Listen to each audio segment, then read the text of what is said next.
الحمد لله نحمده ونستعينه ونستغفره ونؤمن به ونتوكل عليه ونعوذ بالله من شرور أنفسنا ومن سيئات أعمالنا ومن يهده الله فلا مضل له ومن يضلله فلا هادي له ونشهد أن سيدنا ومولانا ومأوانا وملجانا محمدا عبده ورسوله. أما بعد فقد قال الله تبارك وتعالى في القرآن المجيد والفرقان الحميد: يا أيها الذين آمنوا إذا نودي للصلاة من يوم الجمعة فاسعوا إلى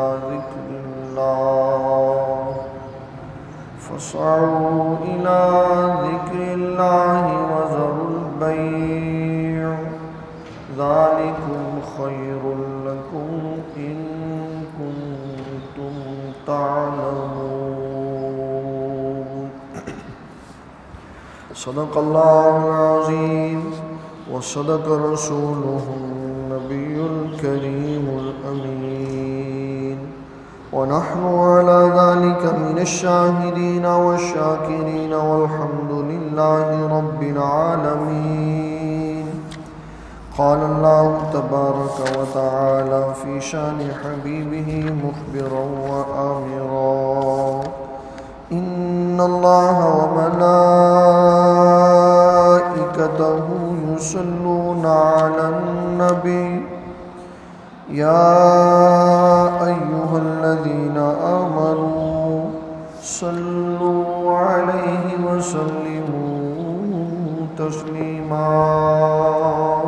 الصلاة والسلام عليك يا سيدي يا رسول الله وعلى آلك وصحبك يا سيدي يا حبيب الله. اللہ تعالیٰ جل مجدہ الکریم کی حمد و ثنا اور پیارے کریم آقا علیہ السلام کی ذات اقدس پر ہدیہ درود و سلام عرض کرنے کے بعد انتہائی واجب الاحترام پیارے سامعین کرام، السلام علیکم ورحمۃ اللہ وبرکاتہ. ابھی آپ نے سورۃ الجمعہ کی آیت نمبر 9 سماعت فرمائی ہے. اللہ تعالیٰ نے ایمان والوں سے فرمایا ہے: اے ایمان والوں، جب جمعہ کی اذان ہو جمعہ کے دن میں اللہ تعالیٰ جل مجدہ الکریم کے ذکر کی طرف دوڑو اور خرید و فروخت چھوڑ دو، یہ تمہارے لیے بہتر ہے اگر تم جانتے ہو. اسلام کا یہ دن جس کو جمعہ کا دن کہا جاتا ہے شروع سے بڑی اہمیت کا حامل ہے. حضرت سیدنا ابو ہریرہ رضی اللہ تعالیٰ عنہ اس حدیث کے راوی ہیں. اس کو روایت کیا ہے امام مسلم علیہ رحمہ نے، اور یہ صحاح ستہ کی دوسری بڑی عظیم کتاب ہے اپنی صحت کے اعتبار سے. فرماتی ہیں کہ نبی کریم رؤوف الرحیم صلی اللہ علیہ وسلم نے ارشاد فرمایا: خیر یوم طلعت علیہ الشمس یوم الجمعۃ فیہ خلق آدم وفیہ ادخل الجنۃ وفیہ اخرج منہا ولا تقوم الساعۃ الا فی یوم الجمعۃ. کہ نبی کریم صلی اللہ علیہ وسلم نے فرمایا اللہ نے جتنے دن پیدا فرمائے انہوں میں سب سے بہترین دن جمعہ کا دن ہے. جس دن اللہ تعالیٰ جل مجدہ الکریم نے آدم علیہ السلام کو پیدا فرمایا، اسی دن آدم علیہ السلام جنت میں داخل کیے گئے. اسی دن ان کو حکم فرمایا گیا کہ آپ جنت سے دنیا میں تشریف لے جائیں، اور قیامت بھی جمعہ والے دن میں قائم ہے. قیامت بھی جمعہ والے دن میں. اور ایک دوسری روایت ہے جس کو بھی صاحب امام مسلم نے بیان کیا ہے. فرماتی ہیں کہ رسول اللہ صلی اللہ علیہ وسلم ارشاد فرماتی ہیں: نحن الآخرون السابقون یوم القیامہ بعد انہم اوتوا الکتاب من قبلنا وأوتیناہم من بعدہم. فرمایا کہ رسول اللہ صلی اللہ علیہ وسلم نے فرمایا خلقت کے اعتبار سے یعنی تخلیق کے اعتبار سے ہم آنے میں سب سے آخر میں آئے، لیکن جب اللہ تعالیٰ قیامت والے دن لوگوں کو قبروں سے اٹھائے گا تو سب سے پہلے ہم قبروں سے اٹھیں۔ لیکن فرمایا کہ ان لوگوں کو، ان امتوں کو کتابیں پہلے دی گئیں اور ہمیں کتابیں بعد میں دی گئیں۔ اسی حدیث کے اندر یہ بات موجود ہے، فرماتے ہیں کہ نبی کریم صلی اللہ علیہ وسلم نے فرمایا کہ عیسائی آئے، اللہ تعالیٰ نے ان کو جمعہ کا دن دیا۔ یہ میں مسلم کی روایت سنا رہا ہوں۔ عیسائی آئے، اللہ فرماتا ہے، اللہ کے نبی صلی اللہ علیہ وسلم فرماتے ہیں میں نے انہیں جمعہ کا دن دیا، انہوں نے اتوار کو پسند کیا۔ یہودی آئے، ان کو ہم نے عبادت کے لیے جمعہ کا دن دیا، انہوں نے ہفتے کو پسند کیا۔ اللہ کی پسند کو انہوں نے رد کر دیا۔ ٹھیک ہے، کرتے رہیں، اتوار کو کر لیں، ہفتے کو کر لیں۔ نبی کریم صلی اللہ علیہ وسلم فرماتے ہیں جب ہماری باری آئی، اللہ تعالیٰ نے ہمیں جمعہ کا دن عطا فرمایا، ہم نے جمعہ کو پسند فرمایا۔ اور جب ہم نے جمعہ کو پسند فرمایا تو کریم آقا علیہ الصلوۃ والسلام ارشاد فرماتے ہیں اللہ تعالیٰ نے اس دن کو ہمارے لیے عید کا دن بنا دیا، مبارک برکتوں والا، خوشیوں والا دن بنا دیا۔ اب جب جمعہ کا دن مسلمانوں کے لیے عید کا دن بن گیا، اللہ کی پسند کا دن ہے، نبی صلی اللہ علیہ وسلم نے اس کو پسند فرمایا، اور امت اس میں جو کام کرے گی اللہ تعالیٰ اس کا اس کو اجر عظیم عطا فرمائے گا۔ یہ نہیں ہے کہ باقی دنوں میں وہ اجر نہیں دیتا، جو جس وقت مرضی، جس گھڑی میں اللہ تعالیٰ کو یاد کرتا ہے، اللہ اس کو یاد بھی کرتا ہے اور اجر بھی عطا فرماتا ہے۔ یہ کیسے ممکن ہے کہ کوئی اللہ کو یاد کرے تو اللہ کہے کہ نہیں تو جمعے والے دن آنا؟ ایسا نہیں ہو سکتا۔ اللہ تعالیٰ اس کو آگے نہیں ڈالتا، وہ رات کی پہر میں یاد کرے، وہ دن میں یاد کرے، وہ صبح میں یاد کرے، وہ شام میں یاد کرے، وہ ہفتے کو یاد کرے، وہ اتوار کو، پیر کو، منگل کو، بدھ کو، جمعرات کو، جمعے کو، جب اللہ کو یاد کرے، جب وہ کہتا ہے جب وہ اللہ کو پکار کر یہ کہتا ہے ربی اے میرے رب، ربی اے میرے رب، اللہ تعالیٰ آگے سے کہتا ہے عبدی اے میرے بندے، بتا تجھے کیا چاہے۔ تو یہ فضیلت جمعے کو مختلف معاملات کی وجہ سے، وہ بھی میں انشاءاللہ بیان کروں گا مزید تفصیل کے ساتھ، کن کن وجوہات کی بنیاد پر جمعے کو اللہ تعالیٰ نے فضیلت عطا فرمائی ہے۔ لیکن ہمارے لیے یہ دن عید کا دن ہے، ہمارے لیے یہ دن عید، اس سے یہ مسئلہ بھی واضح ہو گیا۔ اس مسئلے کے اوپر جھگڑنا نہیں چاہیے کہ سال میں تو دو ہی عیدیں ہوتی، عید الفطر اور عید الاضحیٰ، عید الفطر اور جمعہ تو ہر ہفتے کے بعد آ جاتا، اور نبی کریم رؤوف الرحیم صلی اللہ علیہ وسلم فرماتے ہیں اس دن کو اللہ نے ہمارے لیے عید کا دن بنا دیا۔ 52 جمعے ہوتے ہیں سال میں، 52 اور 2 54 عیدیں ہوتی یہ، لیکن اس میں اور اس میں فرق ہے، اس عید میں اور اس عید میں۔ وہ عید ایک رمضان کے روزوں کی ادائیگی کے بعد خوشی کے طور پہ، اور دوسری عید قربانی پیش کرنے کے لیے ہوتی، اس کے لیے پراپر ایک نماز ہوتی ہے، اہتمام ہوتا ہے، اس کو علیحدہ حیثیت ہے۔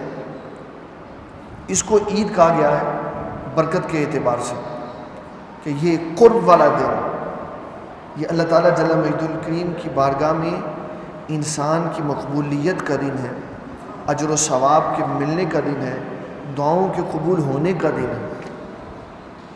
میں اس میں آپ کو ایک روایت سناتا ہوں۔ اللہ اکبر۔ حضرت سیدنا ابو ہریرہ رضی اللہ تعالیٰ عنہ اس حدیث کے راوی ہیں، آپ فرماتے ہیں ان فی الجمعۃ لساعۃ لا یوافقها عبد مسلم یسأل اللہ فیہا خیرا الا اعطاہ ایاہ، متفق علیہ۔ بخاری اور مسلم کی متفق علیہ حدیث ہے۔ سیدنا ابو ہریرہ رضی اللہ تعالیٰ عنہ فرماتے ہیں کہ جمعہ کے دن ایک ایسی گھڑی ہے کہ جو بندہ اس گھڑی کو پالے، جو دعا کرے گا اللہ دعا قبول فرمائے گا، جو دعا کرے گا اللہ تعالیٰ۔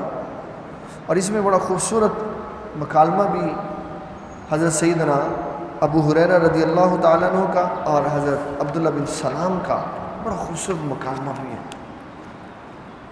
ابو ہریرہ رضی اللہ عنہ فرماتے ہیں کہ وہ جو گھڑی ہے نا، وہ ہے جمعہ کی نماز اور خطبے کے درمیانی لمحات۔ بعض کہتے ہیں 2 خطبوں کے درمیان جب خطیب بیٹھتا ہے، وہ جو وقفہ ہوتا ہے وہ قبولیت کی گھڑی ہے۔ بعض کہتے ہیں نہیں، وہ جو نماز عصر کے بعد اور مغرب کے قریب کا جو لمحہ ہوتا ہے وہ قبولیت کی گھڑی۔ حضرت عبداللہ بن سلام بھی اسی کے قائل۔ حضرت ابو ہریرہ فرماتے ہیں میں نے عبداللہ بن سلام سے کہا کہ آپ نے نبی صلی اللہ علیہ وسلم سے کوئی بات سنی؟ کہا میں نے سنی۔ کہا مجھے بتائیں۔ کہا وہ کون سی گھڑی ہے جس میں جب بندہ مومن دعا کرتا ہے تو اللہ تعالیٰ اس کی دعا رد نہیں کرتا؟ عبداللہ بن سلام خاموش ہو گئے۔ ابو ہریرہ رضی اللہ تعالیٰ عنہ نے فرمایا کہ مومن نیکی کی بات بتانے میں بخیل نہیں ہوتا، اگر آپ کو پتہ تو مجھے بتائیں۔ تو عبداللہ بن سلام رضی اللہ عنہ کہنے لگے کہ جب سورج غروب ہونے والا ہو نا، عصر والے دن، جمعہ والے دن سورج غروب ہونے والا، اس وقت جو دعا کی جاتی ہے وہ دعا اللہ قبول فرماتا۔ اب وہ عام بندے تو نہیں تھے جو کہہ دیا وہ سن لیا اور اسلم تسلیم کر لی۔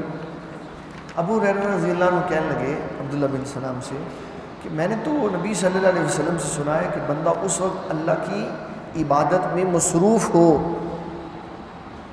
نماز پڑھ رہا ہو، تو وہ جو آخری لمحات عصر کے بعد ہوتی ہیں اس میں تو نماز ہی پڑھنی درست نہیں، تو اوقات مکروہ ہے۔ عبداللہ بن سلام جس طرح یہود میں عالم تھے اس طرح اسلام میں بھی عالم تھے، کہنے لگے ابو ہریرہ تو نے نبی صلی اللہ علیہ وسلم کا فرمان نہیں سنا کہ انتظار نماز بھی نماز ہی ہوتا؟ تو جو عصر کے بعد اپنے گھر سے آ گیا مغرب کے انتظار میں، وہ ایسے ہے جیسے نماز میں ہے، اب وہ جو دعا مانگے گا اللہ تعالیٰ اس کی دعا کو قبول فرمائے۔ تو جمعہ والے دن میں جو ہمیں حکم دیا گیا نبی کریم صلی اللہ علیہ وسلم کی، میں وہ آپ کو روایت سناتا ہوں جو کریم آقا علیہ الصلوۃ والسلام نے اپنی امت کو بیان فرمائی ہے۔ حضرت اوس بن اوس رضی اللہ تعالیٰ عنہ اس حدیث کے راوی ہیں، اور اس کو ابو داؤد نے سنن میں بیان کیا، نسائی نے بیان کیا، ابن ماجہ نے بیان کیا، دارمی نے بیان کیا، اور بہقی فی شعب الایمان میں باب الدعوات میں اس کو بیان کیا گیا۔ حضرت اوس بن اوس فرماتی ہیں نبی کریم صلی اللہ علیہ وسلم نے فرمایا ان من افضل ایامکم یوم الجمعہ، کہ تمہارے پاس جتنے دن اللہ نے بھیجے ہیں ان میں سب سے افضل دن جمعہ کا دن ہے۔ فیہ خلق آدم، اس دن اللہ تعالیٰ جل مجدہ الکریم نے آدم علیہ السلام کی تخلیق فرمائی۔ وفیہ قبض، اور اسی دن ان کی روح کو قبض کیا گیا۔ وفیہ نفخۃ، اسی دن سور پھونکا جائے گا۔ وفیہ صاعقۃ، اور اسی دن ہلاکت ہوگی۔ تو نبی صلی اللہ علیہ وسلم نے یہ 4 باتیں ارشاد بیان فرمانے کے بعد فرمایا فَأَكْثَرُوا عَلَيَّ مِنَ الصَّلَاةِ فِيهِ فَإِنَّ صَلَاتَكُمْ مَعْرُودَةٌ، فرمایا کہ جمعہ کے دن مومن کا جو سب سے اہم ترین کام یہ ہے کہ وہ مجھ پر کثرت سے درود شریف پڑھے، وہ مجھ پر کثرت سے درود شریف پڑھے۔ فَإِنَّ صَلَاتَكُمْ مَعْرُودَةٌ عَلَيَّ، فرمایا جب کوئی مجھ پہ کثرت سے درود شریف پڑھے گا اس کو درود شریف پڑھتے ہوئے یہ خیال بھی رکھنا چاہیے کہ یہ درود شریف میرے آقا کی بارگاہ میں پیش ہونا، میرے آقا کی بارگاہ میں پیش ہونا۔ ایک بندہ عرض کرنے لگا قالوا یا رسول اللہ وکیف تعرض صلاتنا علیک قد ارمت، صحابی کہنے لگے حضور جب آپ وفات پا جائیں گے اور آپ زمین کے ساتھ مل جائیں گے تو پھر بھی ہمارے درود شریف سنیں۔ آپ جو کہہ رہے ہیں کہ جمعہ والے دن میں تمہارے درود میری طرف پیش کیے جائیں گے، تو یہ قانون صرف زندگی میں ہے یا بعد از وفات بھی ہے؟ جب آپ قبر شریف میں تشریف لے جائیں گے اور زمین کے ساتھ مل جائیں گے تب بھی ایسا ہوگا؟ نبی کریم صلی اللہ علیہ وسلم نے کتنا خوبصورت جملہ ارشاد فرمایا ان اللہ حرم علی الارض ان تأکل اجساد الانبیاء، فرمایا یاد رکھو اے اوس بن اوس، یاد رکھو اللہ تعالیٰ نے زمین پر حرام کر دیا ہے وہ کسی نبی کے جسم کو نہیں کھا سکتا۔ ترمذی کی روایت اس کے ساتھ میں ملا دیتا ہوں۔ امام ترمذی فرماتے ہیں ان اللہ حرم علی الارض ان تاکل اجساد الانبیاء فنبی اللہ حی یرزق، کہ اللہ نے زمین پر حرام کر دیا ہے وہ کسی مٹی کسی نبی کے جسم کو نہیں کھا سکتی۔ اللہ کے نبی قبروں میں زندہ بھی ہوتے ہیں، انہیں رزق بھی پیش کیا جاتا ہے، انہیں رزق بھی، روٹی، کھانا، فروٹ، پھل، مشروبات جو چاہے۔ اس کا مطلب ہے انبیاء کی زندگی قبروں میں اور ہوتی ہے، اوروں کی اور ہوتی ہے۔ انبیاء کا نہ دنیا میں کوئی مقابلہ ہے نہ ان کی قبور میں کوئی مقابلہ۔ ان کی قبروں والی جو زندگی ہے وہ ایسے ہی شاندار ہے جیسے دنیا کی زندگی شاندار ہے۔ جس طرح وہ دنیا میں صاحب اختیار ہوتے ہیں اس طرح قبر میں بھی صاحب اختیار ہوتے ہیں۔ ہمیں قبر میں ثواب ملے گا، روٹی نہیں ملے گی، روٹی نہیں ملے گی۔ قبر میں کسی حدیث میں یہ نہیں آیا روٹی کھائی جائے۔ شہید کے بارے میں آیا کہ شہید زندہ ہوتا ہے اور اس کو رزق دیا جاتا ہے۔ انبیاء کے بارے میں آتا ہے کہ انبیاء قبروں میں زندہ ہوتے ہیں، انہیں رزق دیا جاتا ہے۔ مومن کے بارے میں آتا ہے کہ مومن جب قبر میں جاتا ہے حساب و کتاب کے بعد اس کو فرشتے کہتے ہیں نم کا نومت العروس، ایسے سو جا جیسے پہلی رات کی دلہن سوتی۔ پھر وہ سو جاتا، جب اس کی قبر پہ کوئی آتا ہے اس کو سلام کرتا ہے تو اللہ تعالیٰ اس کی روح جہاں پہ بھی موجود ہو اس کے جسم کے ساتھ کنیکٹ کر دیتا، جوڑ دیتا، ودن سیکنڈز، بلکہ ایک سیکنڈ کے کروڑویں حصے میں اللہ تعالیٰ روح جوڑ دیتا، اور وہ روح جسم کے ساتھ متصل ہو جاتی ہے۔ وہ آنے والے کی گفتگو بھی سنتی ہے، سلام سنتی بھی ہے، جواب دیتی بھی۔ یہ سارا مضمون امام بخاری نے بخاری شریف میں کھول کے بیان کر دیا۔ اور امام بخاری نے بخاری شریف میں یہ بھی حدیث لکھی ہے کہ جب میت کو کندھے پہ اٹھا کے لوگ لے کے جا رہے ہوتے ہیں نا تو میت اس وقت بھی کلام کر قدمونی قدمونی قدمونی، اگر نیک ہوتی ہے تو کہتی ہے مجھے جلدی لے چلو، مجھے جلدی لے چلو، مجھے جلدی لے چلو، اور اگر گناہ گار ہوتی ہے ویل ویل ویل، خرابی تمہارے لیے، مجھے کدھر لیے جا رہے ہو۔ ہم تو نہیں سنتے۔ آقا صلی اللہ علیہ وسلم نے فرمایا اللہ نے اس آواز کو انسانوں اور جنوں سے مخفی کر دیا، دنیا کی ہر مخلوق سنتی ہے، اور اگر انسان اور جن سن لے اتنا خوفناک وہاں منظر ہو کہ ایک میت کندھے پہ ہو اور سارا جنازہ بے ہوش ہو جائے۔ اس نظام زندگی کو معطل ہونے سے بچانے کے لیے اللہ تعالیٰ نے اس آواز کو مخفی کر دی۔ انسان اور جن نہیں سنتے، باقی مخلوقات سنتے۔ تو فرمایا کہ جمعہ کے دن مجھ پر کثرت سے درود شریف پڑھو۔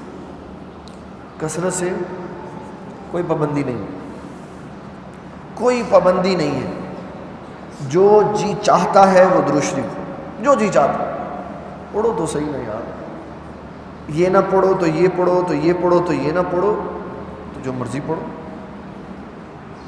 نبی صلی اللہ علیہ وسلم نے پابند نہیں کیا، کسی طرح پابند نہیں کیا۔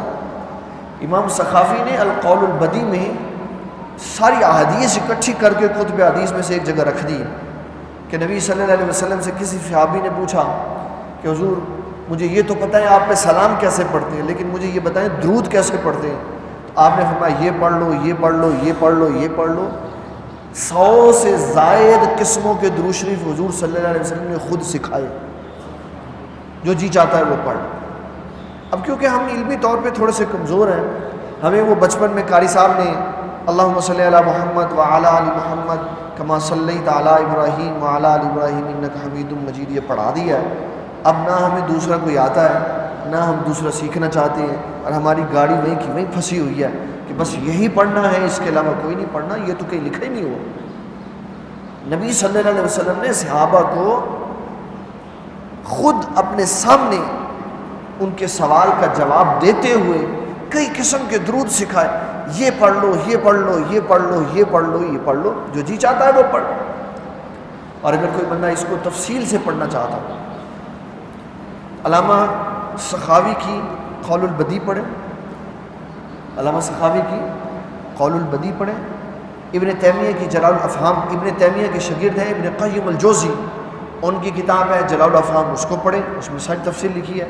اور عالم اسلام کی بہت بڑی علمی روحانی شخصیت حضرت علامہ مولانا پیر منیر احمد یوسفی صاحب زیدہ مجد الکریم، ان کی کتاب انوار درود و سلام میں یہ سارا کچھ لکھا ہو، اس کو پڑھیں، پتہ چلے گا کہ کس کس درود شریف کو پڑھنے کا نبی صلی اللہ علیہ وسلم نے حکم دیا۔ یہ پڑھ لو، یہ پڑھ لو، یہ پڑھ لو، کوئی پڑھو، کوئی پڑھو۔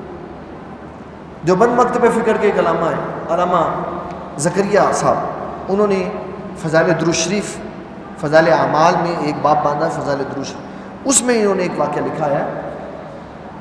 فرماتے ہیں کہ ایک بندہ تھا ابو بکر شبلی، اس کے بارے میں لوگ اور معاشرہ یہ کہتا تھا یہ مجنون اور پاگل ہے۔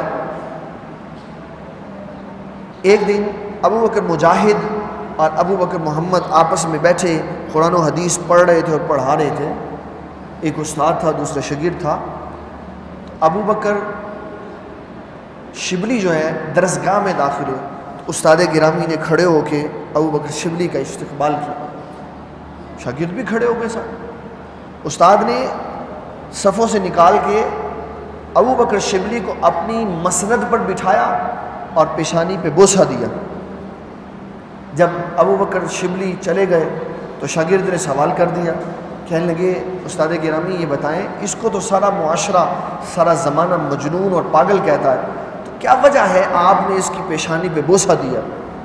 استاد گرامی کہنے لگے میں نے وہ کام کیا ہے جو رات خواب میں میں نے رسول اللہ کو کرتے ہوئے دیکھا، کہ میں نبی صلی اللہ علیہ وسلم کی مجلس میں تھا تو یہ ابو بکر شبلی وہاں آئے، آپ نے ازراہ شفقت، ادبن نہیں، اللہ کے نبی امت کا ادب نہیں کرتے، شفقت، محبت، پیار اور دینی رویے کے پیش نظر نبی صلی اللہ علیہ وسلم نے کھڑے ہو کے ابو بکر شبلی کا استقبال کیا اور پیشانی پہ بوسہ دیا۔ تو کہا جب ابو بکر شبلی وہاں سے چلے گئے تو میں نے اللہ کے نبی صلی اللہ علیہ وسلم سے پوچھا حضور اس کو تو سارا معاشرہ مجنون اور پاگل کہتا ہے، کیا ایسا کام کرتا ہے جس کی وجہ سے آپ نے اس کی پیشانی پہ بوسہ دیا؟ تو کریم آقا علیہ الصلوۃ والسلام نے فرمایا استاد گرامی سے کہ یہ میرا پیارا ہے، یہ میرا پیارا ہے، میں نے اس لیے اس کو بوسہ دیا۔ عرض کی حضور پیارا ہونے کی بھی تو کوئی وجہ ہوتی ہے، کوئی کام ہوتا ہے، کوئی ادا ہوتی ہے، کوئی شے ہوتی ہے جس کی وجہ سے بندہ پیارا ہوتا ہے۔ تو کریم آقا علیہ السلام نے فرمایا جب یہ فرض نماز پڑھتا ہے تو فرض نماز پڑھنے کے بعد دو کام کرتا ہے، سورۃ توبہ کی آخری دو آیات کی تلاوت کرتا ہے اور 3 بار مجھ پہ درود شریف پڑھتا ہے، صلی اللہ علیہ وسلم، صلی اللہ علیہ وسلم۔ اس درود شریف کی وجہ سے میں اس سے پیار کرتا ہوں۔ دو کام کرتا ہے، یا یہ درود شریف ہے صلی اللہ علیہ وسلم یا صلی اللہ علیہ یا محمد، یہ درود شریف ہے جس کی وجہ سے میں اس سے پیار کرتا ہوں۔ تو 3 بار پڑھے، سرکار پیار کریں اور پیشانی پہ بوسہ دیں۔ اور امت کے لیے رسول اللہ نے دروازہ کھول دیا، فرمایا کوئی 1 بار پڑھے درود اللہ 10 بار بھیجتا ہے، کوئی 10 بار بھیجے اللہ 100 بار بھیجتا ہے، کوئی 100 بار مجھ پہ درود بھیجے اللہ 1000 بار بھیجتا ہے۔ اور فرمایا جو میرا امتی دن میں 1000 بار مجھ پہ درود شریف پڑھے گا نا، اس وقت تک دنیا سے نہیں جائے گا جب تک جنت میں اپنا گھر نہیں دیکھ لے گا۔ اللہ اکبر، کتنا بڑا اعزاز، کتنا بڑا ہے۔ اور میرا خیال ہے اگر بندہ نماز فجر کے بعد ساری طرف سے توجہ اس وقت ٹوٹی ہوتی ہے، بیوی بھی سوئی ہوتی ہے، بچے بھی سوئے ہوتے ہیں، ماں باپ بھی سوئے ہوتے ہیں، کام بھی کوئی نہیں ہوتا، کھانا بھی کوئی نہیں کھانا ہوتا، کہیں نہیں کرنا، کچھ نہیں کرنا ہوتا، صرف اللہ کی عبادت کرنی ہوتی۔ بندہ مسجد میں آئے، نماز فجر پڑھے، درس قرآن سنے اور اس کے بعد مسجد میں بیٹھ جائے نا تو 1000 بار درود شریف پڑھنے میں صرف 15 منٹ لگتے ہیں۔ 15 منٹ میں اتنی بڑی نعمت مل رہی ہے کہ مرنے سے پہلے اللہ تعالیٰ جنت میں گھر دکھا دے گا۔ تو نے فوت ہونے کے بعد اس گھر میں نبی کریم رؤوف الرحیم صلی اللہ علیہ وسلم ارشاد فرماتے ہیں کہ جمعہ کے دن مجھ پہ کثرت سے درود شریف پڑھو۔ تو صحابی نے کہا حضور جب آپ قبر شریف میں مل جائیں گے پھر بھی؟ آپ نے فرمایا ان اللہ حرم علی الارض ان تاکل اجساد الانبیاء فنبی اللہ حی یرزق، اللہ تعالیٰ نے زمین پر حرام کر دیا ہے، زمین کی جو مٹی ہے کسی نبی کے جسم کو نہیں کھا سکتی، اور یہ قبر کا اصول ہے، اس میں نیک اور گناہ گار کی کوئی تخصیص نہیں ہے۔ جو بھی بندہ قبر میں جائے گا، جو بھی بندہ متقی ہو، نیک ہو، جو بھی جائے گا، 40 دن کے اندر اندر زمین اس کے جسم کو کھا جاتی ہے، سب ختم ہو زمین میں مل جاتا ہے۔ اگر کسی کا جسم قبر میں جانے کے بعد بھی سلامت رہتا ہے تو یہ اللہ کے خصوصی فضل اور کرم کا مستحق انسان، اللہ نے خاص اس کے اوپر کرم کر دیا کہ زمین نے اس کے جسم کو نقصان نہیں۔ اسی لیے فقہائے کرام نے کہا ہے قبر میں کسی کو امانتاً دفن نہ کرو، امانتاً جہاں دفن کر دیا وہاں دفن کر دو، اس کے بعد اس کی قبر نہ کھولو۔ کیوں؟ قبر کے اندر جو ہو رہا ہے اس کو غائب رہنے دو، پتہ نہیں وہ بندہ اندر رہا بھی ہے کہ نہیں، پتہ نہیں اس کے گوشت اور ہڈیاں کچھ بچ بھی گئی ہیں کہ نہیں۔ اگر اللہ چاہے تو زمین کو ایک ذرہ خراش نہیں ہو سکتی، ایک خراش تک نہیں پہنچ سکتی صدیوں کے بعد۔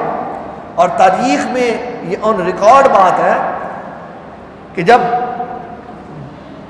مسجد حرام کی تعمیر ہوئی، مسجد حرام کی تعمیر ہوئی تو قریب جو قبرستان تھا اس کو صاف کیا گیا، قبروں کی منتقلی کی گئی ایک جگہ سے دوسری جگہ، تو نبی صلی اللہ علیہ وسلم کے والد گرامی حضرت سیدنا عبداللہ کی قبر کھودی گئی، تو آپ رضی اللہ تعالی عنہ کا جسم بالکل ایسے سلامت تھا جیسے آج ہی دفن کیا ہوتا، آن ریکارڈ بات ہے، ہسٹری جا کے دیکھ لیں، بالکل صاف۔ اور وہ جو قبر کھودنے والے وہاں انجینئر لگے ہوئے تھے، ان میں سے ایک انجینئر نے یہ کہا کہ میں نے یہ خیال کیا کہ نبی صلی اللہ علیہ وسلم کے والد گرامی ہیں تو چلو اتنے سال کے بعد آج قبر شریف کھلی ہے تو ان کو کفن نیا پہنا دیتے۔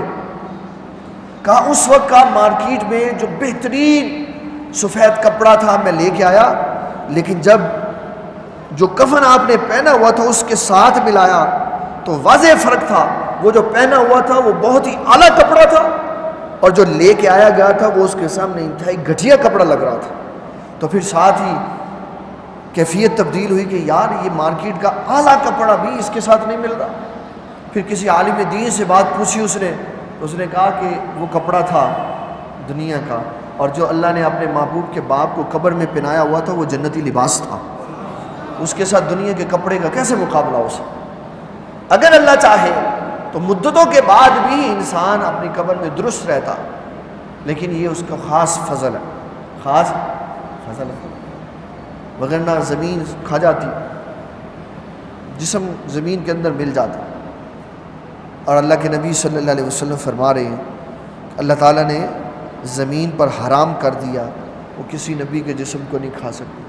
اللہ کے نبی قبروں میں زندہ ہوتے ہیں، انہیں رزق دیا جاتا ہے۔ تو جمعہ کے دن کا سب سے اہم ترین کام کیا ہے؟ کثرت سے نبی صلی اللہ علیہ وسلم پر درود شریف پڑھنا۔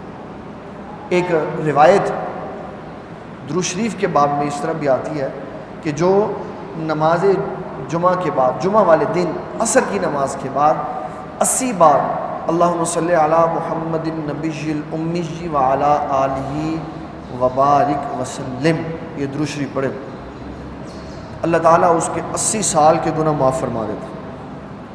کتنے سال کے؟ 80 سال۔ اگر بندے کی عمر 40 سال ہو تو 80 سال کے گناہ کیسے معاف ہو؟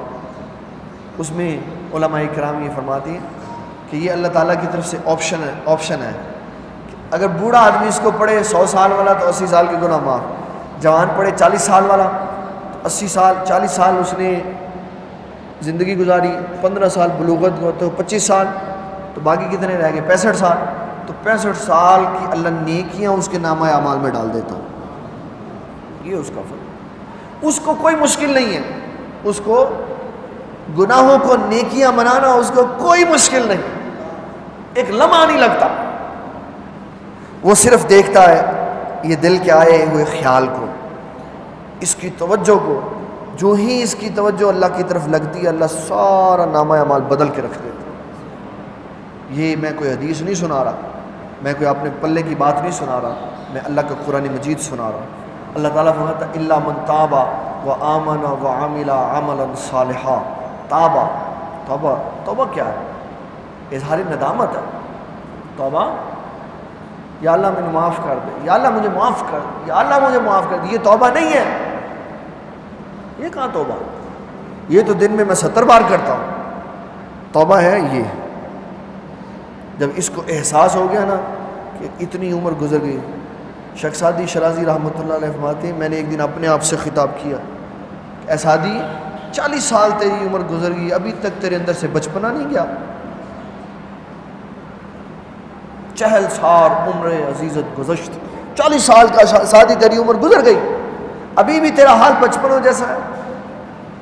ندامت اس کے اندر ہے، اس کو جب احساس ہو گیا گناہ کا، گناہ ختم ہو جائے گا۔ اور یہی توبہ ہے، دل میں ندامت کا اظہار پیدا ہو جانا، ندامت کا آ جانا کہ میں گناہ کر رہا ہوں، میں غلطی کر رہا ہوں، مجھے چھوڑ دینا چاہیے۔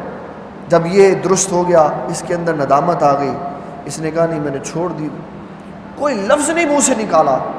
اللہ فرماتا ہے الا من تاب وآمن وعمل عملا صالحا، توبہ ہو گئی، ندامت ہو گئی، اچھے اعمال شروع ہو گئے، پھر اس کے اوپر استقامت آ گئی۔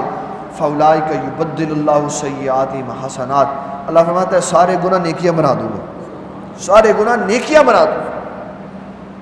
یا اللہ یہ کیا ہے؟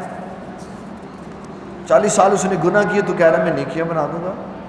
اگر میرے پاس میں ہوتا نا تو لوگ مجھ سے جھگڑا کرتے، اللہ سے ہے تو اس سے کچھ کہہ نہیں سکتے۔ وہ کہتا ہے میرا کام یہی ہے،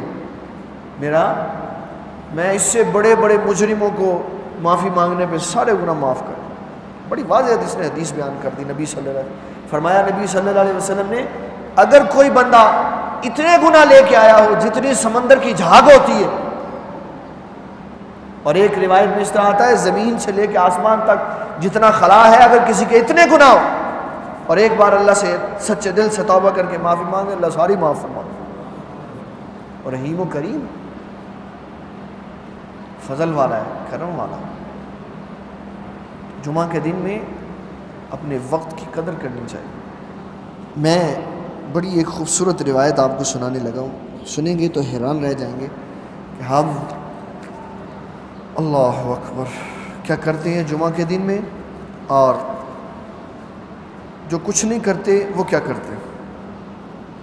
نبی کریم رؤوف الرحیم صلی اللہ علیہ وسلم ارشاد فرماتے ہیں کہ جب جمعہ کا دن آتا ہے نا، جمعہ کا دن، حضرت ابو لبابہ رضی اللہ عنہ اس حدیث کے راوی فرماتے ہیں جب جمعہ کا دن آتا، سورج طلوع نہیں ہوتا، صبح صادق ہوتی ہے، فرمایا کہ زمین و آسمان کا کوئی مقرب فرشتہ اور زمین و آسمان کی کوئی مخلوق فرمایا ایسی نہیں ہوتی جو اس دن ڈر نہ رہی ہو۔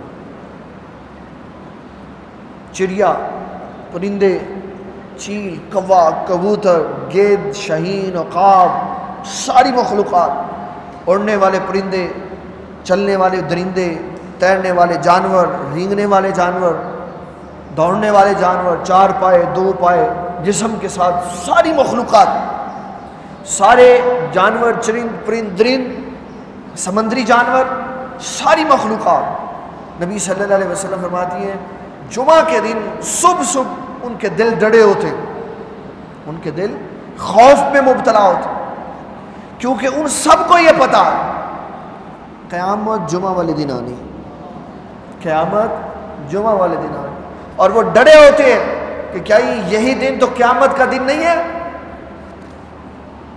نبی صلی اللہ علیہ وسلم فرماتے ہیں جب سورج طلوع ہوتا ہے پھر ان کو اطمینان ہو جاتا ہے کہ یہ جمعہ قیامت کا جمعہ نہیں ہے، وگرنہ ان کے دل ڈرے ہوتے ہیں سب کے، اور اگر نہیں ڈرا ہوتا تو ہمارا دل نہیں ڈرتا۔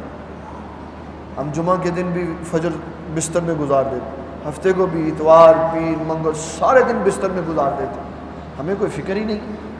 تو ہم سے وہ جانور اچھا ہے، وہ چڑیا اچھی ہے، وہ مرغہ اچھا ہے جو صبح اللہ کے خوف سے ڈرتا ہے کہ کہیں یہ جمعہ قیامت والا جمعہ تو۔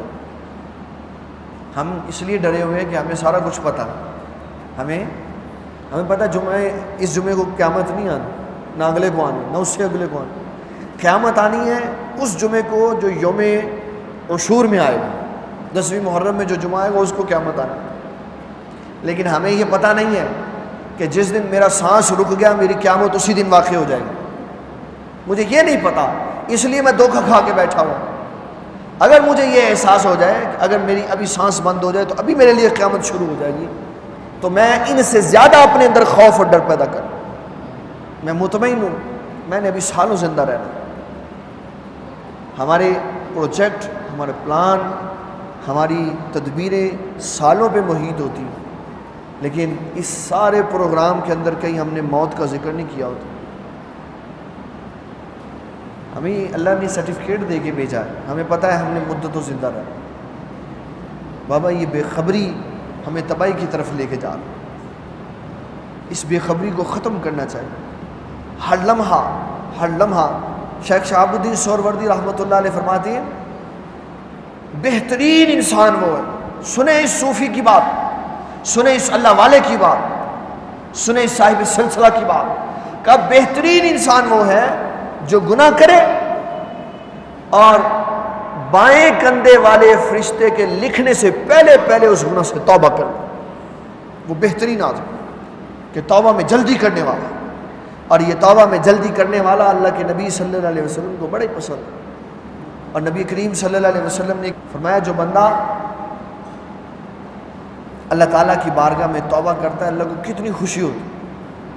بندے کے توبہ کرنے پہ اللہ کو خوشی ہوتی، بندے کے توبہ کرنے پہ اللہ کو خوشی ہوتی۔ یہ کون کہہ رہا ہے؟ نبی صلی اللہ علیہ وسلم۔ اور آپ نے اس کے اوپر ایک واقعہ سنایا، فرمایا کہ ایک بندہ اپنے گھر سے نکلا سفر کے لیے، اس کے ساز و سامان جو تھا سفر کا وہ اس کے جانور کے اوپر تھا، تو اس نے دوپہر کو آرام کیا، کھانا کھایا اور آرام کیا، اور جانور باندھ دیا اپنے درخت کے ساتھ اور ٹیک لگا کے سو گیا۔ جب اٹھا تو جانور سامنے نہیں تھا۔ اب بڑی سخت تکلیف کی بات تھی، گھر بھی پیچھے، منزل بھی دور، اور ریگستان میں تنہا، اب موت کے علاوہ اس کو کوئی شے نہیں نظر آ رہا۔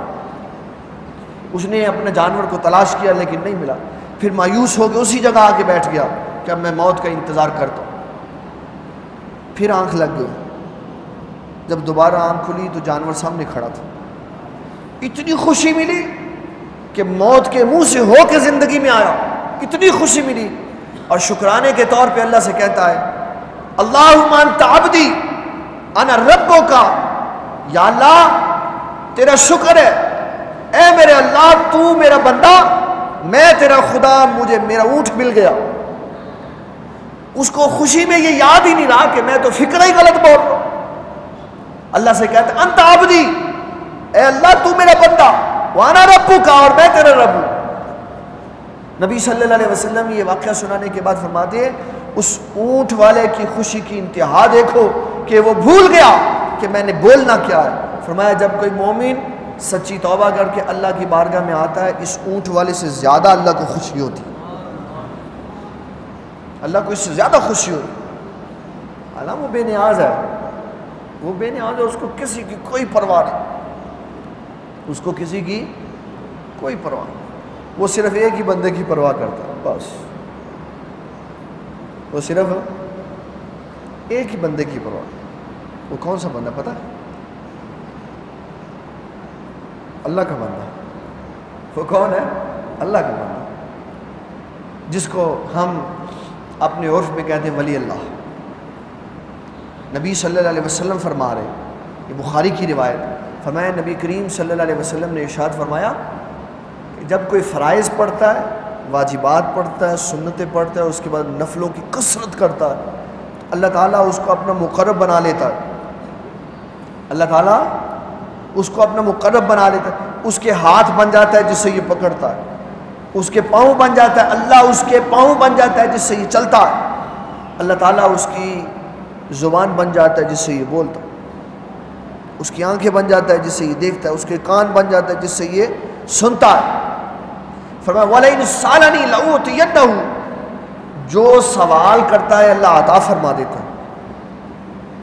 فرمایا کہ جب اس کی موت کا وقت آتا ہے نا، بے نیاز اللہ، رسول اللہ فرماتے ہیں وہ بے نیاز اللہ جس کو کسی کی کوئی پرواہ نہیں ہے، اس کو تردد ہوتا ہے اس کی روح نکالوں کہ نہ نکالوں، اتنی وہ پرواہ کرتا ہے اپنے بندوں کی، اس کو تردد ہوتا ہے کہ میں اس کی روح نکالوں کہ نہ نکالوں، کہ یہ میرا پیارا ہے، میرا محبوب ہے، میرے فرامین کے مطابق چلتا ہے، ایک قدم رسول اللہ کی شریعت کے خلاف نہیں کرتا، تو نبی صلی اللہ علیہ وسلم فرماتے ہیں اللہ کو تردد ہوتا ہے کہ میں اس کی روح نکالوں کہ نہ نکالوں، لیکن کیونکہ اس کا قانون اصلی ہے، پھر اپنے قانون کی وجہ سے وہ اس کی روح نکال لیتا، ورنہ اس کو تردد ہوتا ہے، وہ پرواہ کرتا ہے اپنوں کی، ویسے وہ بے نیاز ہے، بے نیاز ہونے کے باوجود اپنوں کی پرواہ کرتا ہے۔ اسلام ہمیں یہ بتا رہا ہے کہ دنیا کی ہر مخلوق جمعہ والے دن اپنے دل میں احساس رکھتی ہے کہ کہیں آج قیامت والا جمعہ تو نہیں، لیکن اگر احساس نہیں ہے تو میرے دل میں نہیں، میں اس احساس سے مبرہ اور منزہ ہوں، کیونکہ مجھے پتہ ہے، میں نے سنا ہوا ہے یہ جمعہ تو قیامت ہو ہی نہیں سکتا، لیکن مجھے کسی نے یہ تو نہیں نہ بتایا کہ ہو سکتا ہے اٹھنے سے پہلے میری روح نکل جائے۔ کتنا بڑا نام ہے سیدنا علی المرتضیٰ کا۔ آپ فرماتے ہیں میں ساری زندگی جب رات سویا نا تو اسی خوف میں سویا کہ پتہ نہیں صبح اٹھنا ہے کہ نہیں، صرف ایک دن میں بے خوف ہو کے سویا، صرف ایک دن، پوری زندگی میں ایک دن بے خوف ہو کے سویا، وہ والی رات تھی جس دن نبی صلی اللہ علیہ وسلم نے مجھے اپنے بستر پر سلایا تھا، فرمایا علی صبح امانتیں واپس کر کے تو مدینہ المنورہ آ جانا، فرمایا اس دن میں یقین کے ساتھ سویا کہ میں صبح اٹھوں گا، اگر میں نے صبح نہ اٹھنا ہوتا تو حضور مجھے یہ ڈیوٹی نہ دے کے جاتے۔ وہ تو اتنا خوف اور ڈر اپنے دل میں رکھتے، اور ہم بالکل آزاد ہیں، ہمیں احساس ہی نہیں آج جمعہ کا دن، ہمیں احساس ہی نہیں آج کتنا اہم دن آئے ہیں، اور اب ہماری جو کیفیتیں بدل رہی ہیں وہ سب کے سامنے ہیں کہ ہم جمعے کو کوئی حیثیت نہیں دیتے، عام سی نماز۔ میں ایک آپ کو حدیث مبارک سناتا ہوں، اللہ اکبر۔ نبی کریم صلی اللہ علیہ وسلم آپ ارشاد فرماتے ہیں، حضرت ابو جعد رضی اللہ تعالیٰ عنہ اس حدیث کے راوی ہیں، نبی صلی اللہ علیہ وسلم نے فرمایا من ترک ثلاث جمع تہاونا بہا طبع اللہ علی قلبہ، کریم آقا علیہ السلام نے فرمایا، ابو داؤد کی یہ روایت ہے کہ جس نے جمعہ جان بوجھ کر ترک کر دیا، 1 2 اور 3 جمعے جس نے جان بوجھ کر ترک کر دیے، اللہ تعالیٰ جل مجد الکریم اس کے دل پر غفلت کی مہر لگا دیتے، مہر لگ جاتی۔ جمعہ نہیں پڑھا، لوگوں کے پاس جمعہ پڑھنے کا ٹائم نہیں ہے، ایسے ایسے لوگ موجود ہیں، سال کے بعد عید بھی نہیں پڑھتے، کیا کرنے کے لیے دنیا میں آیا ہوں؟ گھر کے باہر جھاڑو دینے کے لیے، گملے ان کے اندر پھول اور پودے لگانے کے لیے، کاروبار کرنے کے لیے، کیا کام ہے ہمارا دنیا میں؟ اللہ تعالیٰ سے پوچھو، اللہ تعالیٰ فرماتا ہے میں نے وما خلقت الجن والانس الا لیعبدون، انسان اور جن کو اپنی عبادت کے لیے پیدا کیا، اپنی عبادت کے لیے پیدا، میری عبادت کرو۔ تو جو بندہ 3 جمعے جان بوجھ کے چھوڑ دے، نبی کریم صلی اللہ علیہ وسلم فرماتے ہیں اس کے دل پر مہر لگا دی جاتی، اللہ اکبر۔ اور ایک روایت میں آتا ہے کہ اللہ تعالیٰ اس کا نام غافلوں میں لکھ دیتا، جو جمعہ نہیں پڑھتا اس کا نام غافلوں میں لکھ دیتا، اور ہم جمعہ جیسے پڑھتے ہیں وہ سب سامنے، وہ بڑے اچھے لوگ ہیں جو جمعہ کے لیے پہلے اہتمام کرتے ہیں، جمعہ کے لیے، اور جمعہ کی جو پہلے اذان ہوتی ہے یہ اذان دوسری ہے، اور جو خطبے کے قریب ہوتی ہے یہ اذان پہلی ہے۔ نبی صلی اللہ علیہ وسلم کے ظاہرہ زمانہ حیات میں صرف یہی ایک اذان ہوتی تھی جو خطبے سے پہلے ہوتی تھی۔ حضرت سیدنا ابو بکر صدیق کے زمانے میں بھی ایسے ہی رہا، عمر بن خطاب کے زمانے میں بھی ایسے ہی رہا، اور جب سیدنا عثمان بن عفان رضی اللہ عنہ کا زمانہ آیا لوگ کچھ سستی میں مبتلا ہو گئے، جمعے میں آنے میں تاخیر ہونے لگی، تو حضرت سیدنا عثمان بن عفان نے ایک اذان کا اور اضافہ کر دیا تاکہ جو لوگ کاروبار میں مصروف ہیں ان کو پتہ چل جائے کہ جمعہ کا وقت ہو گیا، کاروبار چھوڑ دیں اور صاف ستھرے کپڑے، دھلے ہوئے کپڑے پہن کر مسجد میں آ جائیں۔ اس کی ایک وجہ یہ بھی بیان کی گئی کہ حضرت سیدنا عمر بن خطاب رضی اللہ تعالیٰ عنہ کے دور میں جب دوسری اذان ہوئی جو کہ جمعہ کی اصل اذان تھی، تو حضرت عثمان غنی ویسے کام کرتے ہوئے آ گئے. عمر بن خطاب نے آپ کے چہرے کے اوپر پسینے کے اثرات دیکھے, آپ نے اس کو ناپسند فرمایا. اس وجہ سے جب حضرت عثمان غنی کا دور خلافت آیا تو آپ نے ایک اور اذان کا اضافہ کر دیا تاکہ لوگ پسینہ لے کے مسجد میں نہ آئیں اور ایک دوسرے کے تعفن کی وجہ سے ادائیگی نماز میں مشکل پیش ہو. نہا کے صاف ستھرے ہو کے, اور یہ کیونکہ اب تو اس کی گنجائش رہتی نہیں ہے, سارے لوگ ملازمتوں والے ہیں, دفتروں والے, صبح صبح نہا کے چلے جاتے ہیں, اور جمعے والے دن جب اذان جمعہ ہوتی ہے تو پھر گھڑی دیکھتے ہیں 2 بجے جماعت کھڑی ہونی ہے تو میں 57 منٹ پہ چلوں گا تو 3 منٹ میں مسجد پہنچ جاؤں گا, یہ جمعہ ہے. اسی لیے تو ہم تعلیم و تربیت سے دور ہو گئے. وہ جو نبی صلی اللہ علیہ وسلم کے فرامین ہیں وہ کس نے سنا؟ اگر ہم جمعہ والے دن اپنی مسجدوں میں نہیں آئیں گے, مساجد میں ہونے والے واعظ نہیں سنیں گے, تو کیسے تعلیم و تربیت ہوگی, کیسے تبدیلی آئے گی؟ کہنے سے تو نہیں تبدیلی آئے. تبدیلی کے لیے محنت کرنی پڑتی, جد و جہد کرنی پڑتی, گھر بار چھوڑنا پڑتا ہے, کاروبار چھوڑنا پڑتا ہے, مسجد میں آنا پڑتا ہے. پھر انسان اسلام کی تعلیم و تربیت سیکھتا ہے تو پھر اس کے اندر تبدیلی آتی. خیر یہ ایک ہماری دکھتی ہوئی رگ ہے. مذہب کے معاملے میں ہم اس لیے بہت پیچھے چلے گئے. ہمارے پاس ہر کام کرنے کے لیے وقت ہے سوائے دین کے لیے. دین کے لیے ہمارے پاس کوئی وقت نہیں. اگر میں صاحب حیثیت ہوں, میں نے حج کرنے کے لیے جانا ہے تو میرے پاس 40 دن کا وقت ہے. میں 40 دن کاروبار بیوی بچے چھوڑ کے حج کے لیے جا سکتا ہوں. پورا مہینہ میں عمرے کے لیے جا سکتا ہوں. لیکن اگر میں کہوں کہ جناب 3 دن آپ دین کے لیے دے دیں تو اس کے لیے میرے پاس وقت نہیں ہے. اس میں میری بیوی بھی بیمار ہو جائے گی, میرے بچے بھی بیمار ہو جائیں گے, میرا گھر بار بھی مشکل ہو جائے گا سارا. اس 40 دن میں حج کے لیے یا 30 دن میں عمرے کے لیے جو جاتا ہوں میں, اس میں میرے گھر کی کفالت کون کرتا؟ وہ 40 دن زیادہ ہیں یا 3 دن زیادہ؟ لیکن جو لوگ اللہ تعالیٰ جل مجدہ الکریم کی راہ میں اپنا وقت صرف کرتے ہیں, اللہ تعالیٰ ان کے کاموں میں برکت پیدا فرما دیتا. یہ حقیقت کی بات. جو اللہ کا کام کرتا ہے اللہ اس کا کام کرتا ہے, جو اللہ کی مدد کرتا ہے اللہ اس کی مدد کرتا ہے. اس نے بڑا واضح سا پیغام دے دیا, یا ایھا الذین آمنوا, اے ایمان والو, ان تنصروا اللہ ینصرکم, اگر تم اللہ تعالیٰ کی مدد کرو گے اللہ تعالیٰ تمہاری مدد کرے گا. تمام مفسرین کرام نے یہاں لکھا ہے کہ اللہ کی مدد سے کیا مراد ہے. کہا اللہ کی مدد سے مراد ہے اس کے دین کا پیغام عام کرو, اسلام کی تبلیغ کرو, اسلام کا پیغام سناؤ. جب تم اللہ تعالیٰ کی مدد کرو گے, اللہ کے کام کو کرنے کے لیے اپنا کام چھوڑ کے جاؤ گے, تو اللہ تعالیٰ پیچھے سے خود بخود تمہارے کام کرتا چلا جائے گا. لیکن یہ بات بنتی نہیں ہے کیونکہ میرا اعتقاد ہی نہیں ہے, میرا یقین ہی نہیں کہ ایسا ہو سکتا. میں اللہ کو رب سمجھتا ہی, میں تو رب سمجھتا ہوں اپنی دکان کو, اپنے کاروبار کو, اس لیے میں اس کو چھوڑ کے نہیں جاتا.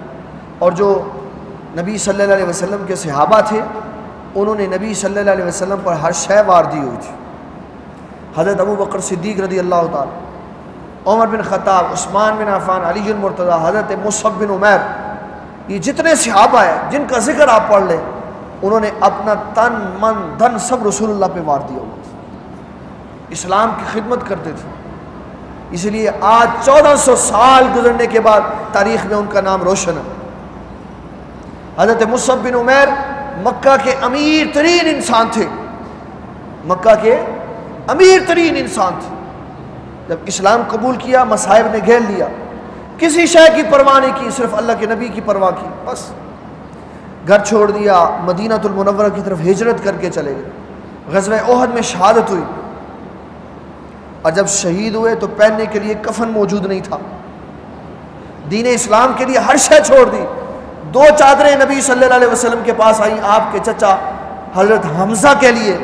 آپ نے ایک چادر حضرت حمزہ کو دی, دوسری چادر سے حضرت مصعب بن عمیر کو کفن دی. یہ وہ عظیم ہستیاں ہیں جنہوں نے اسلام کے لیے اپنا سب کچھ مارا, اسی لیے تو آج ان کا نام زندہ. اور یہ میں نے بات اس لیے سنائی, جمعہ کی نماز کے سب سے پہلے امام بھی حضرت مصعب بن عمیر ہے. جب نبی صلی اللہ علیہ وسلم ابھی مدینہ المنورہ تشریف نہیں لائے تھے تو آپ نے حضرت مصعب بن عمیر کے پیغام دیا, وہاں ان کے ذریعے ان کے ساتھ بات ہوئی. یہ ہجرت کر کے مدینہ المنورہ چلے گئے ہوئے تھے.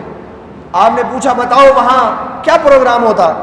عرض کی حضور دو بڑے پروگرام ہوتے ہیں، ایک عیسائیوں کا ایک یہود کا.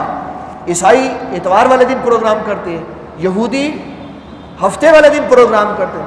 آپ نے حضرت مصعب بن عمیر کو فرمایا کہ جمعے کا قیام کرو تاکہ عیسائیوں اور یہودیوں کو پتہ چل جائے کہ ایک تیسری قوم بھی ہے جو اپنا اجتماع کرتی ہے اور وہ مسلمان ہے.